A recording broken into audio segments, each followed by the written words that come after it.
il est grand temps finalement de mettre des mots sur ce que ça veut dire. Donc, qu'est-ce que ça veut dire l'éducation aux droits de l'enfant? Donc, avant toute chose, je vais vous donner la définition telle qu'elle a été donnée par UNICEF International, qui donne au final une définition claire de ce qu'est l'éducation aux droits de l'enfant. C'est l'enseignement et l'apprentissage des dispositions et des principes de la Convention relative aux droits de l'enfant et l'approche par les droits de l'enfant afin de donner aux adultes et aux enfants les moyens d'agir pour plaider et appliquer ces droits au niveau familial, scolaire, communautaire, national et mondial. Donc on se rend compte que dans cette définition, il y a plusieurs éléments importants. Première chose, c'est les dispositions et les principes de la Convention. Donc derrière l'éducation aux droits de l'enfant, on tente d'apprendre tous les articles de la Convention, donc tous les droits de l'enfant, et les valeurs et principes qui en découlent. Aujourd'hui, nous n'aurons malheureusement pas le temps de voir toutes ces dispositions en détail, mais nous nous arrêterons tout de même sur une classification importante de ces droits. Dans les droits de l'enfant, en fait, il existe une catégorisation de ces droits qui divise ces droits en trois catégories.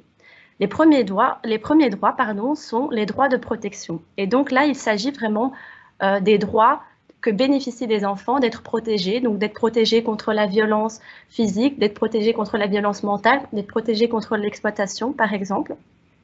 À côté de ça, on a aussi d'autres droits très importants, ce sont les droits de prestation. Dans les droits de prestation, on entend les droits de prestation auxquels les enfants peuvent bénéficier. C'est par exemple le droit d'être aidé, le droit d'être soigné ou encore le droit d'être éduqué. Ensuite, à côté, on a le droit à la participation ou plutôt les droits à la participation. Et on entend par là donc le droit à l'enfant à la participation, le droit à la liberté d'expression, le droit de donner son avis, d'être entendu, que son avis aussi soit pris en compte, le droit à la liberté d'expression, le droit à la liberté de conscience, de religion. Donc ça, ce sont la classification de ces trois groupes de droits. Et pour mes mots techniques, si vous voulez bien retenir, on appelle ça aussi les 3 P, parce que c'est protection, prestation, participation. Donc les 3 P, pour ceux qui veulent retenir. Ensuite, au-delà de cet élément important, nous avons l'approche des droits de l'enfant, qui est mis en évidence dans cette définition. Mais donc, qu'est-ce que ça veut dire finalement, cette approche des droits de l'enfant? Et c'est ce qui va nous intéresser tout au long de cette première session. C'est au-delà de la définition et de la conception que chacune d'entre nous pourrait avoir de cette notion, on a quand même le Comité des droits de l'enfant qui précise ce qu'est cette approche. Et selon ce comité, cette approche, c'est une approche qui doit favoriser la réalisation des droits de l'enfant en développant la capacité des détenteurs d'obligations à s'acquitter de leurs obligations, de respecter, protéger et réaliser les droits, et la capacité des titulaires des droits à faire valoir les droits. Ça a l'air un peu compliqué, mais par détenteurs d'obligations, on entend tous les acteurs qui ont des obligations envers les enfants pour que notamment leurs droits puissent être véritablement exercés, mis en pratique. Il s'agit donc tant des parents que des écoles ou encore des États. Et bien évidemment, les titulaires de droits sont les enfants. Donc, cette approche doit être guidée, pensée à la lumière de 4 principes clés qui sont mentionnés dans la Convention relative aux droits de l'enfant. Il s'agit dans un premier temps de la non-discrimination, de la prise en compte de l'intérêt supérieur de l'enfant, de la vie, la survie et le développement des enfants. Ensuite, il y a un dernier élément aussi important à prendre en compte, c'est le respect et la prise en considération des opinions de l'enfant. Slide suivante, s'il te plaît, Mathilde. Donc, arrêtons-nous quelques instants sur cette approche des droits de l'enfant qui est essentielle dans le cadre d'une éducation aux droits de l'enfant dans les écoles. Cette approche va donc consister à réfléchir, dialoguer et appliquer en permanence les droits de l'enfant afin de les réaliser. En réalité, à travers cette approche, on retrouve 3 grandes finalités. La première, c'est que l'approche des droits de l'enfant favorise la réalisation des droits, tant ceux mentionnés dans la Convention relative aux droits de l'enfant, que les droits aussi qui sont mentionnés de manière plus large dans d'autres instruments internationaux relatifs aux droits de l'homme. Et là, c'est intéressant parce qu'on se rend compte que c'est une approche qui ne se limite pas qu'à mettre en avant les droits de l'enfant, mais aussi les droits humains. Et donc, on voit clairement le lien. Deuxièmement, c'est aussi une approche qui permet d'utiliser les droits, principes et valeurs qui en découlent pour guider les comportements au niveau des actions, des politiques, des programmes. Aussi, et enfin, c'est une approche qui, comme je l'ai dit il y a encore quelques secondes, permet de mettre en évidence la capacité des enfants, leur autonomie à revendiquer leurs droits et d'autre part, la capacité des responsables de remplir leurs obligations envers les enfants. Au final, Si on devait résumer cette approche, cette vision de l'éducation aux droits de l'enfant en une phrase, ce serait de dire, ben voilà, c'est un monde où tous les adultes, tous les enfants sont engagés et habilités à défendre et appliquer les droits de l'enfant. Mais aussi, l'approche des droits de l'enfant, elle se fait donc au niveau de la famille, de l'école, de la communauté nationale et mondiale. Slide suivante, s'il te plaît, Mathilde. Cela étant dit, malgré ce qu'on pourrait croire, l'éducation aux droits de l'enfant, ça dépasse le simple fait de se dire « Ok, on donne des cours sur les droits de l'enfant dans les écoles ». Non, ça va plus loin. Elle consiste donc à enseigner, vivre et appliquer les droits de l'enfant. Elle offre la possibilité aux enfants de développer petit à petit leur connaissance en matière des droits de l'enfant et d'entamer, de se lancer dans des conversations sur le sujet avec d'autres enfants et d'autres adultes dans un processus d'apprentissage ouvert. L'éducation aux droits de l'enfant, ça dépasse donc le simple fait de donner cours sur les droits de l'enfant. C'est vraiment la véritable éducation aux droits de l'enfant. On se rend compte que c'est vraiment de pouvoir faire concorder les paroles et les gestes. Maintenant, nous allons poursuivre avec concrètement l'éducation aux droits de l'enfant. Qu'est-ce que ça veut dire? Donc, ça consiste à éduquer au sujet des droits de l'enfant, par les droits de l'enfant et pour les droits de l'enfant. Ce sont donc 3 facettes importantes. Et je serais très contente si vous pouvez vraiment retenir ces 3 éléments. Donc, l'éducation au sujet des droits de l'enfant. Donc, c'est la slide suivante, Mathilde. Donc, l'éducation au sujet des droits de l'enfant permet de répondre à la question quels sont les droits des enfants? Quand on éduque au sujet des droits de l'enfant, en fait, c'est le fait de pouvoir enseigner aux enfants les droits qu'ils ont. Les enfants, donc, vont non seulement apprendre leurs droits dont ils sont titulaires, tels que, par exemple, le droit à la vie privée, le droit à une vie de famille, le droit de se réunir, le droit à la protection, comme je l'ai dit plus tôt, mais ils pourraient aussi se rendre compte de l'importance des valeurs et des principes qui découlent de ces droits qui sont un peu stricto-juridiques, on va dire, tels que le respect des autres, les valeurs telles que le respect des autres, le respect des opinions, etc. Et donc, en apprenant aux enfants les droits qu'ils disposent, ça nous permet d'atteindre plusieurs objectifs. Le premier objectif, c'est que les enfants puissent se familiariser avec leurs droits. Deuxièmement, c'est de comprendre l'importance des droits de l'enfant et que ceux-ci sont universels, c'est-à-dire qu'ils sont propres à tous les enfants dans le monde. L'éducation aux droits de l'enfant permet aussi de savoir qui est responsable dans la réalisation des droits de l'enfant. Ça permet aussi de savoir à qui s'adresser si certains droits ne sont pas respectés. Ça permet de prendre conscience que tout le monde, et donc là, je reviens un peu sur les mots de Monsieur Jaffé, que tout le monde porte une part de responsabilité dans la réalisation des droits de l'enfant, et comprendre aussi que les droits de l'enfant sont imbriqués dans notre vie. Ils sont donc dans la sphère familiale, dans les loisirs, dans l'actualité, ou encore bien évidemment à l'école. Slide suivant, s'il te plaît, Mathilde.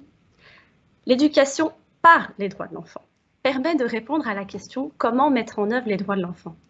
Lorsqu'on parle de l'éducation par les droits de l'enfant, on parle ici plutôt des méthodes d'enseignement et d'apprentissage qui favorisent le respect des droits de l'enfant dans la vie quotidienne, dans leur vie quotidienne, en leur donnant à chacun le moyen de jouir de leurs droits et de les exercer, ainsi que de les respecter et défendre les droits des autres aussi.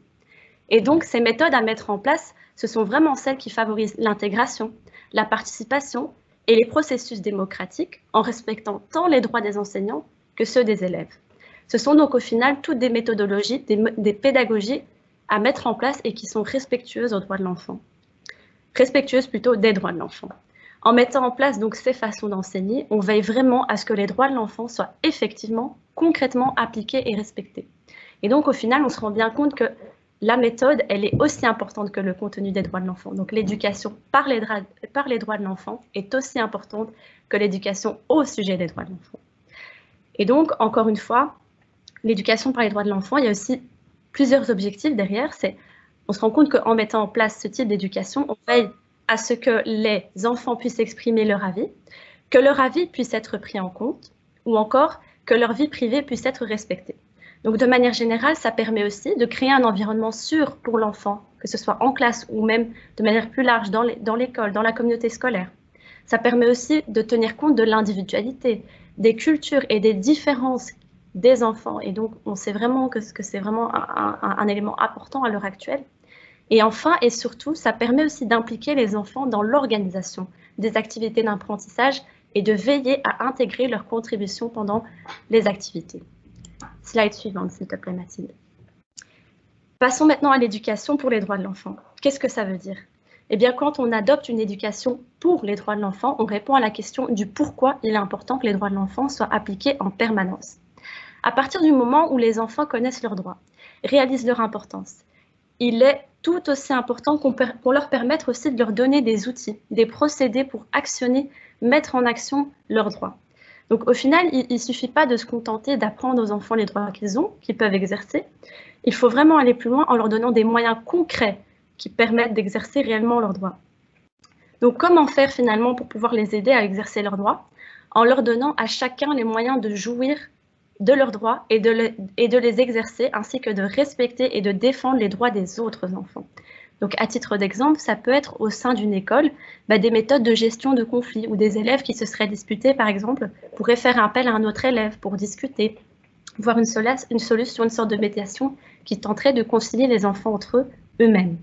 Et donc, c'est vraiment un point important de l'éducation des droits de l'enfant, car c'est cette facette d'éducation pour les droits de l'enfant qui permet de considérer l'enfant comme des adultes de demain, des citoyens du monde investis qui défendront leurs droits et ceux des autres sur la base de plusieurs valeurs, que ce soit la valeur du respect et la dignité pour chaque être humain, les valeurs de respect et de respect des similitudes, des différences, des prises de responsabilités et des questions d'égalité des chances. Et donc, vraiment, on se rend compte qu'il y a clairement un lien à faire avec l'éducation aux droits de l'enfant et l'éducation à la citoyenneté mondiale, pour rebondir par rapport à ce que disait là tantôt M. Jaffé, et ce qui nous mène d'ailleurs au point suivant. Slide suivante, s'il te plaît, Mathilde. Donc, pour pouvoir aborder les droits de l'enfant, je vous propose de vous présenter le principe « je, tu, nous ». Donc là, le « je », c'est vraiment… Je vais essayer de me mettre à la place d'un enfant. Donc, j'ai des droits, tu as des droits, nous avons des droits. Donc, le « je », c'est l'enfant qui se rend compte qu'il est titulaire des droits en connaissant ses droits et leur importance. Et donc là, il peut se dire « j'ai des droits, je suis capable de les revendiquer ». En parallèle, lorsque les enfants prennent connaissance de leurs droits, ils sont tout aussi conscients que d'autres enfants ont les mêmes droits et qu'il faut les respecter. Et dans cette perspective, les droits de l'enfant parlent d'ouverture d'esprit, de capacité à se mettre à la place de l'autre, d'empathie et d'attention prêtée aux droits des autres. Ça nous amène donc à faire le lien entre les droits, nos droits, on parle comme si j'étais dans la place d'un enfant, et nos responsabilités par rapport aux droits des autres. Donc vraiment, à partir du moment où l'enfant est conscient qu'il a des droits, il peut aussi développer une certaine empathie pour les autres parce qu'il sait que les autres aussi tuent les autres. Donc l'enfant qui dit « tu as des autres droits » à un autre enfant. Et enfin, ensemble, ces enfants forment un nous, forment une communauté car ils savent qu'ils ont des droits. Ils sont titulaires de ces droits et peuvent se dire qu'en fait, comme ils sont solidaires et qu'ils connaissent leurs droits et qu'ils forment une communauté, eh bien qu'ils puissent les revendiquer ensemble. Cela peut être une situation où, par exemple, un enfant, sachant qu'un autre enfant est discriminé ou harcelé, puisse intervenir pour revendiquer le non-respect des droits de cet autre enfant. Donc ici, c'est vraiment un exemple, par exemple, dans une classe, mais ça peut être aussi un enfant ici en Belgique qui puisse défendre le droit ou une situation problématique d'un enfant autre part ailleurs dans le monde. Il est donc ici question de vivre activement nos droits, donc encore une fois, je me mets à la place de l'enfant, nos droits en groupe. Il faut s'unir pour rassembler des informations et défendre les droits d'autrui. Au final, et je conclurai ici, avec cette façon de voir les droits de l'enfant, ce principe du « je, tu, nous » illustre clairement le lien entre l'éducation aux droits de l'enfant d'une part et les objectifs scolaires et l'éducation à la citoyenneté d'autre part. Et donc, à travers l'éducation aux droits de l'enfant, les droits et responsabilités sont effectivement enseignés dans les classes et des environnements scolaires démocratiques où il y a vraiment ce respect mutuel entre les enfants. Mais aussi, c'est enseigné entre les élèves et les enseignants. Et donc, au final, la véritable éducation aux droits de l'enfant, elle implique de donner aux enfants les connaissances et les compétences qui forment le socle de la citoyenneté démocratique. Les droits de l'enfant sont donc non seulement enseignés, mais aussi reconnus, respectés et défendus. Et au final, les enfants sont considérés comme des citoyens d'aujourd'hui et pas seulement de demain. Voilà, je vous remercie pour votre attention.